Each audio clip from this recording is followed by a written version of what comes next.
સુરતના ડિંડોલી વિસ્તારમાં ઘરમાં તરુણી એકલી હતી તેનો લાભ લઈ પાડોશમાં જ રહેતા એક ઇસમે બળજબરીપૂર્વક દુષ્કર્મ આચર્યું હતું। ત્યારબાદ અન્ય એક ઘરમાં આવી ચડ્યો હતો અને સગીરા સાથે અડપલા કર્યા હતા।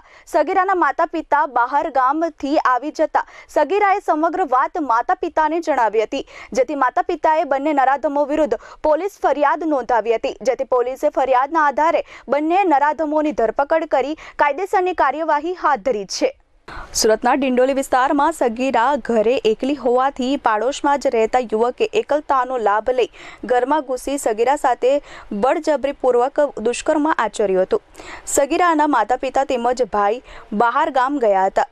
એ દરમિયાન પાડોશીએ દુષ્કર્મ આચર્યું હતું તો અન્ય એક પાડોશીએ સગીરા સાથે અડપલા કર્યા હતા।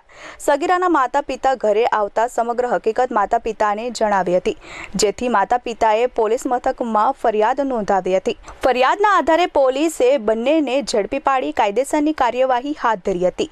આ સમગ્ર ઘટના સુરતના ડિંડોલી વિસ્તારમાં ઘટી છે, જ્યાં એક તરુણી પોતાના ઘરમાં એકલી હતી। તરુણીના માતા પિતા બહાર ગામ ગયા હતા।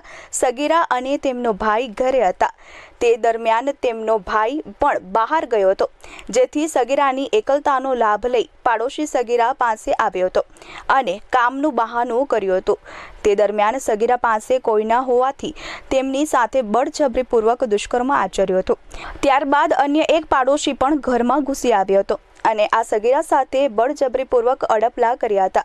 સગીરા પોતાના ઘરમાં એકલી હોવાથી હેબતાઈ ગઈ હતી। જેવા સગીરાના માતા પિતા બહાર ગામથી ઘરે આવ્યા ત્યારે સગીરાએ સઘળી હકીકત માતા પિતાને જણાવતા માતા પિતાના પગ તળેથી જમીન ખસકી ગઈ હતી।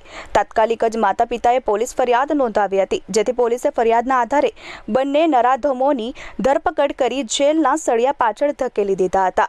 વિસ્તારમાં એક બાળકી સાથે દુષ્કર્મનો બનાવ બન્યો છે। આ ઘટનામાં હકીકત એવી છે કે એ બાળકી સાથે એમના જ પડોશમાં રહેતા એક વ્યક્તિએ એના સાથે દુષ્કર્મ આચર્યું। સવારે એના ઘરે કોઈ ન હતું ત્યારે એના પેરેન્ટ્સને બધા બહારગામ હતા, ત્યારે દીકરીના ઘરમાં તે આવ્યો હતો અને એને આવીને થોડું કામ છે ઘરમાં એમ કરીને અંદર આવ્યો હતો અને એની સાથે જબરદસ્તી કરી હતી।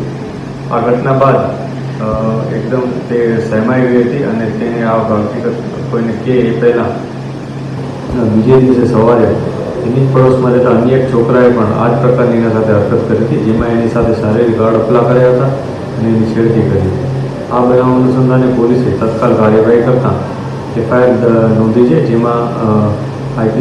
જેમાં પોક્સોની કલમો અને બીએનએસની જે દુષ્કર્મ બાબતની કલમો છે એ ઉમેરી અને ગુનો દાખલ કર્યો છે। અને આ ઉપરાંત આ ઘટનામાં પોલીસે બંને આરોપીની ધરપકડ પણ કરી છે।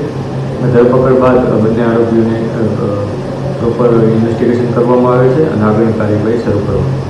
જે બીજો આરોપી છે એ એના પડોશમાં જ રહેતો વ્યક્તિ છે। એને આવીને આ દીકરીને ધમકી આપી હતી કે હું જે ગઈકાલે તારા સાથે જે બનાવ બન્યો છે એ બાબતે બધાને જાણ કરી દઈશ અને આવી રીતના તને બદનામ કરી દઈશ અને એ રીતના અને પછી મારી નાખવાની ધમકી એ પ્રકારની ધમકીઓ આપી હતી, જે અનુસંધાને પોલીસે કાર્યવાહી કરી છે। આ ગુનામાં 2 આરોપીની ધરપકડ કરી છે। પોલીસ આ બંને આરોપીઓનો જે પાસ્ટ છે એને પણ તપાસી રહી છે।